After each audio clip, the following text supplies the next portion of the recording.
She began doing things that Chidi didn't understand. This new game was totally unlike the ones he played with his friends at school. Chidi was 12 years old and in primary school. He loved playing football and reading storybooks. However, most days, he returned to an empty house because his parents were always working. Mr. and Mrs. Okonkwo ran a large shop in the local market. They worked hard daily to earn money and give Chidi a good life. The school bus dropped Chidi off at home around 3 o'clock in the afternoon every day, and he would be alone at home until 6 o'clock in the evening when his mother got back from the market. "I'm so bored staying here by myself," he complained one evening. "We're sorry, Chidi. It's just for 3 hours," his mother said. "We have to work hard to pay for your school fees and other needs." Chidi understood, but he still wished sometimes that they had more time for him. One day Mrs. Okonkwo had an idea. "Chidi," she said, "why don't we ask Auntie Nneka, our neighbor who lives next door, to look after you until we come home?" Auntie Nneka was their neighbor, a woman in her late 20s who lived alone. She was a spinster, meaning she was single. She was always cheerful and kind, so Chidi's parents trusted her. "Okay, Mom," Chidi agreed. He knew Auntie Nneka well. She was very nice and often gave him small treats. With his approval, Chidi started staying at Auntie Nneka's house whenever he came back from school. Auntie Nneka's home was small but neat. She always greeted Chidi with a plate of food and a warm smile. "Chidi, come and eat. How was school today?" she would often ask.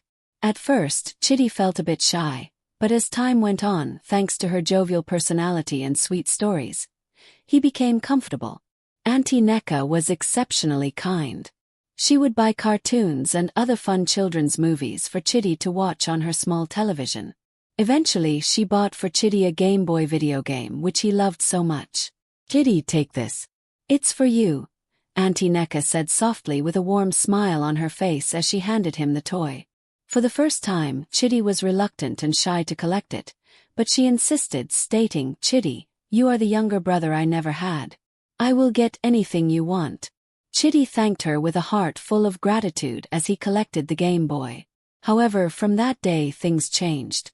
It all started one Tuesday afternoon after Chidi had returned from school. While he was with Auntie Nneka, she suggested teaching him a new game. "This game is just for both of us, Chidi. Nobody else is allowed to play or know about it," she said softly, almost in a whisper. But Chidi did not understand the game at all. Auntie Nneka made him see things and do things way beyond his time. She guided his hand to explore her body, which greatly confused Chidi. Even more confusing for Chidi were the sounds Auntie Nneka made, and her expressions as she played the supposed game. Midway, he interrupted by saying, "Auntie, I don't like this game." A worrisome and traumatized expression masked his face. "Don't worry, Chidi. With time, you will come to enjoy this game," Auntie Nneka assured him. Little by little, this little secret game became a daily routine, one that Chidi despised so much. He was young, tender, and too naive, and he never really understood the look of excitement or pleasure Auntie Nneka had whenever they played this supposed game. Over time, Chidi started dreading going to Auntie Nneka's house. He would wait long hours in school after the closing bell before returning home. On days like Friday when the school closed earlier than usual, he would drag his feet slowly on the road in a bid to come back home late. One day, after having yet another game session with Auntie Nneka, Chidi felt an urgent need to tell his parents, but he was scared. He couldn't explain why he was scared or felt reluctant to tell them, but he just had the feeling. Eventually that evening, Chidi walked up to his mother in the kitchen. "Mommy, I want to tell you something," he started with a slow tone, almost in a whisper. "What is it, Chidi?" Mrs. Okonkwo asked. Impatience plastered all over her reply as she turned her head swiftly from the kitchen sink. "Mommy, it's about Auntie Nneka." Before he could continue, Mrs. Okonkwo cut into his speech midway. Chidi, how many times did I call your name?" she asked with annoyance on her face. "Chidi, your dad and I work hard and tirelessly to give you the best life we can afford. I know we are not always there for you, but Auntie Nneka is helping us fill that void for now. Don't worry, you will get to like her, and you both will become friends," Mrs. Okonkwo stated as she patted her son on his head. But mommy. No buts, Chidi, Mrs. Okonkwo cut in. Now return back to your room and do your assignment, and don't talk about this issue again. Yes, mommy, Chidi replied in sadness as he turned and headed out of the kitchen. That night, as Chidi sat in his room, he cried silently because nobody wanted to listen to him. He didn't understand what Auntie Nneka was doing to him, and now even his own parents did not have the time for him. But little did he know that his troubles were only getting started. The very next morning, when Chidi woke up from sleep, he realized that he had urinated on the bed. Chidi was shocked and tense at the same time. He had stopped bedwetting since he was a toddler, and besides, he did not drink excess water the previous night to warrant such. Could this be as a result of the game Auntie Nneka plays with me? Chidi thought as he reminisced. Worse still, he could not tell his parents lest his mother would beat him. She was a strict disciplinarian. Anyways, Chidi managed to hide the mattress and change his clothes before anyone else would notice. But this issue of bedwetting persisted and continued for days. His parents were too busy to notice, but Chidi knew that something was wrong. One day, after returning from school, Chidi headed straight to Auntie Nneka's house as usual. Auntie Nneka was glad to see him and greeted him with a plate of rice and juice.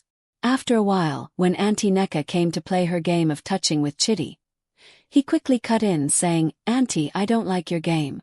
It's making me urinate on my bed every day. I don't think I am feeling good." Auntie Nneka's expression changed immediately. For a minute, she looked like she was deep in thought, trying to understand what she just heard. Then suddenly she put on a light smile, moved close to Chidi reassuringly, and said, "Don't worry, Chidi. You will be completely fine. It is very normal for boys your age to bedwet. You will get over it." But this did not comfort Chidi at all. He could not explain everything that was happening since he started this new game with Auntie Nneka. He always felt unusually very anxious the moment he stepped into her house.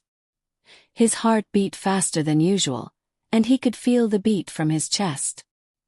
He just so dearly wished that his parents would start coming back from work early so that he would stop experiencing all these. Soon enough, this started affecting his attention in school. Chidi, who was one of the brilliant pupils in class, could no longer concentrate on schoolwork. He no longer enjoyed playing like before. While his friends played in the school field during break time, Chidi would just sit at a corner, lost in thoughts, images of Auntie Nneka's body flashing all over his mind. His class teacher soon took notice of this newly found behavior from Chidi. Mrs. Nwosu was a loving and easy-to-relate teacher. All the students and pupils loved her for her playfulness and her kindness. But one special skill Mrs. Nwosu had was her gift of observation. Mrs. Nwosu could easily tell when a student was feeling bad or just had a mood swing. This singular trait of hers made her easily associate with the pupils. Mrs. Nwosu had been observing Chidi for a while and knew very well that something was wrong. He used to be a fun-loving and lively boy. Now, he was mostly absent-minded and gloomy. After teaching in class one day, she asked Chidi to wait behind and see her at her desk. "Chidi, is anything the matter? You look lost these few days." Chidi stood in front of her desk with his head bowed in shame. He was contemplating whether to tell Mrs. Nwosu or not. He was trying to speak, but the words felt too heavy for him to open up. "No, Ma, everything is fine," Chidi lied. After some awkward moments of silence, Mrs. Nwosu started. "Chidi, if you are facing any personal challenges, feel free to share with me. I am your teacher. I am here to help you, both educationally and otherwise." Eventually, she dismissed Chidi, but Mrs. Nwosu was not convinced.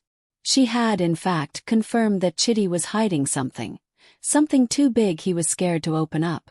That day, as Chidi went back home, he prayed that his parents had returned so he wouldn't have to go to Auntie Nneka's house. But alas, everything was just the same. He stayed at Auntie Nneka's house, and as usual, she played her game. But something very strange happened this time around. While playing her game, Chidi noticed that his genital organ became stiff and stood erect. This sent fear down his spine, and he swore to open up to Mrs. Nwosu the next day. The next day in school after a lesson, he walked straight to Mrs. Nwosu's desk and, with his head bowed to the floor in embarrassment, he began, "Auntie, I have something to tell you." Mrs. Nwosu leaned closer to pay more attention as she wore a very serious and assuring look. Chidi looked back and forth, left and right, just to ensure that nobody was eavesdropping or within a range that could hear what he was about to say. Then he leaned in closer to Mrs. Nwosu and whispered to her ears, "It's Auntie Nneka, our neighbor at home. She does things to me and makes me do things I can't explain." Mrs. Nwosu was shocked. She paid vast attention as Chidi narrated his experience. "Chidi, you have done well," Mrs. Nwosu started with a look of hope. "You don't have to feel bad, my boy. Nobody deserves to go through what you have been through in the hands of Auntie Nneka.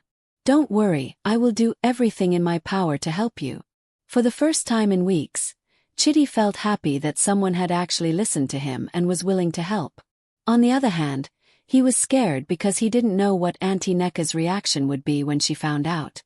Mrs. Nwosu quickly had a meeting with the headmistress and some of the school board, and they all agreed that indeed the matter was serious and needed to be treated urgently. The school authority summoned Mr. and Mrs. Okonkwo to the school the very next day to discuss the new development from Chidi. Did Chidi get into trouble? Mrs. Okonkwo asked anxiously as she sat in the headmistress's office, looking very impatient. "Roma, please have your seat. What we are about to discuss is even far worse," the headmistress stated as she ushered them into her office. "Mr. and Mrs. Okonkwo, your son has revealed to us some sad incident about your neighbor, Auntie Nneka. Chidi said that Auntie Nneka touches him every day. Are you aware of this?" "What?" Mr. Okonkwo thundered. He clenched his fist and stood up almost immediately from his seat.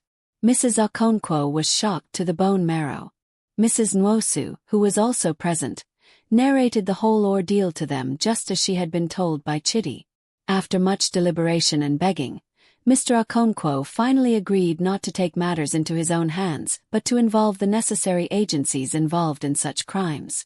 That day, as school closed, Mrs. Okonkwo came to the school herself to pick up Chidi and take him back home. "Chidi, I am very sorry for not paying attention to you when you wanted to share your struggles with me. I was carried away with work, failing to pay attention to my own flesh and blood. Don't worry, your dad and I have things sorted out. You will feel confident again," she added as a tear crawled down her face. That evening, Auntie Nneka received a heavy knock on her door. When she went to check who it was, she was met by the mean faces of 3 policemen dressed in black and holding guns. They were police officers. Mr. Okonkwo had returned with some police escorts, accompanied by Mrs. Nwosu and the school headmistress. "Miss Nneka, you are under arrest for child molestation," one of the officers stated. "You must be mistaken. You are in the wrong house," Auntie Nneka defended as she stood frozen in both fear, confusion and shock. "It is best you remain silent, or anything you say or do will be used against you in the court of law," the same policeman with handcuffs interrupted as he arrested Auntie Nneka and cuffed her hands. Meanwhile, Chidi was too scared to go outside. He stayed back in his room and watched the entire event unfold from the window in his room. He heaved a huge sigh of relief as he watched Auntie Nneka being put in the police van and led out of the compound. From that day henceforth, Chidi's parents started paying more attention to him. They took turns to come pick him from school daily and stay with him at home. At school, Mrs. Nwosu kept a close eye on him and assured both him and other students to speak up whenever they were in trouble or needed help from adults. But the bedwetting did not stop yet. The therapist Chidi had been visiting had assured his parents that he would eventually get over it as time went on and he healed from the trauma. Slowly, Chidi began to find his way back to normalcy, surrounded by love and care from his family and teachers.